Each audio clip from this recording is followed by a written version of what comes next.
next performer absolutely rinsed me in the last slam we were in together. In honor of that, I'm just going to turn. There's a camera over here. Is it on? Yeah, it's on, yeah. Hey! So, we have a very special performance for you tonight from... Yep, good. I mean, folks, cool. Okay, so, tiny camera. Are you ready for this performance? Because it's gonna... you're only small. You might break. It's nodding? Okay, good. Tiny camera, and everyone else insignificant, but tiny camera. Please make as much noise as you can for Tom Hunt.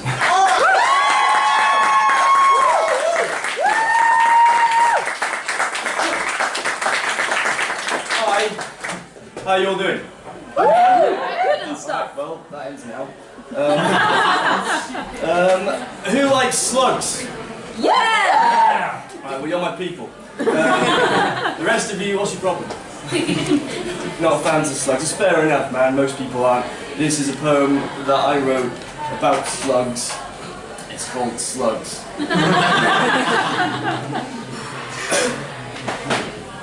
Recently, my housemate approached me. It's in many ways her first mistake. The slugs are eating the flowers, she announces pointedly. And I assume she means it literally, so I squint up from my deck chair and I declare, yes. The slugs are eating the flowers. The noonday sunbeam turtle down into the fertile fallow ground. The Zephyrian breath of eon susurrates in sighing trees where songbirds line the boughs and scream, fuck me!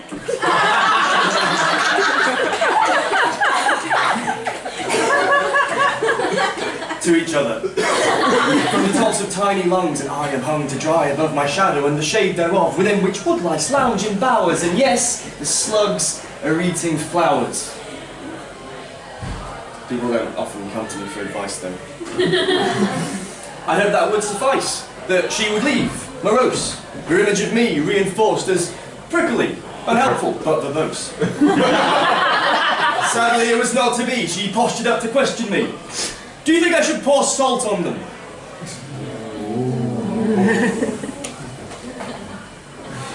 No. That's it. In rebuttal to the less than subtle puzzle look upon a muzzle, I decided I would try to help my friend to sympathise with the plight of the wandering mollusk in a way that she might comprehend, as opposed to my typical tactic of just talking bollocks till the conversation sort of ends. Well, if one of you has a better rhyme for mollusk, then see me at the end. Anyway, I remain characteristically convivial, as I tell her an endeavour to preserve something so trivial as a flower bed by means including the murder of sentient beings just seems a bit fucked up to me. I mean, while I agree that it could be a rare agrarian delight to watch a well-loved garden thrive, do you reckon that joy justifies melting living things alive? Carefully, she contemplates my words. More carefully than they perhaps deserve, and based on the twin successes of questions 1 and 2, she guesses it'd be worth her while to test me with a third. What if I made one of those, you know those beer traps where you put beer in like a jar, and the slugs go in and they like drink the beer and get drunk, and then die? Is that better?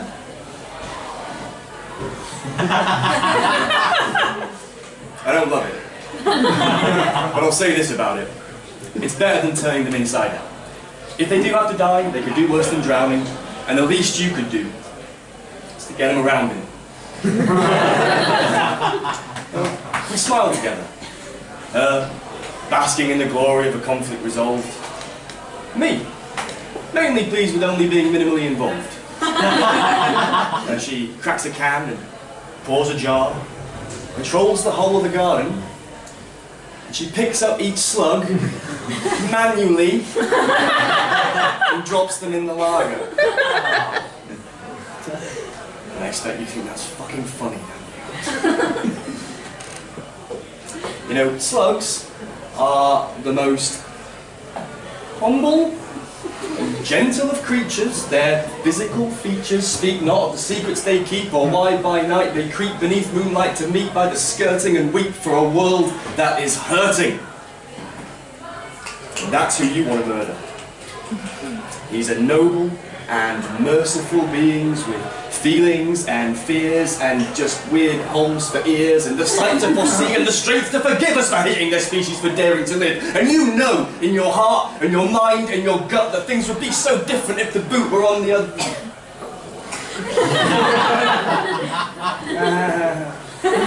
Only on one hand.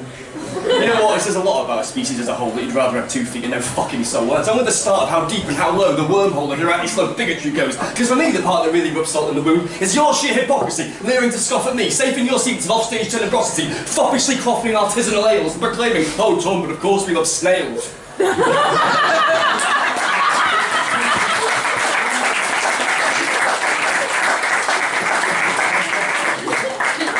Snails.